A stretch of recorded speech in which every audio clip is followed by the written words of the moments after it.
রাজা না খেয়ে মরে গেলেও কখনো ভিক্ষা করে না। ঈগল পাখি কখনো মরা প্রাণীর মাংস খায় না। কারণ কি জানেন? এটা তাদের আত্মসম্মানবোধ বা ইগো, অথবা বলা যায় স্ট্রং মেন্টালিটি। মেন্টালি স্ট্রং হতে চাইলে অযাচিত আগ্রহ কমিয়ে দিন। মেপে কথা বলুন ও চলুন।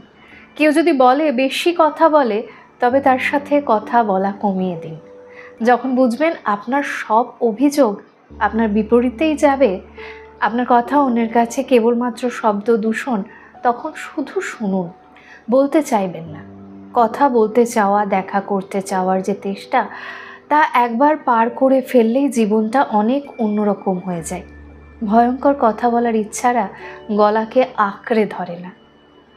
একসাথে পথ চলার ইচ্ছে দায় যে আপনার একার নয়, এটা বুঝে গেলেই ঘ্যান ঘ্যানে ভাবটা চলে যাবে।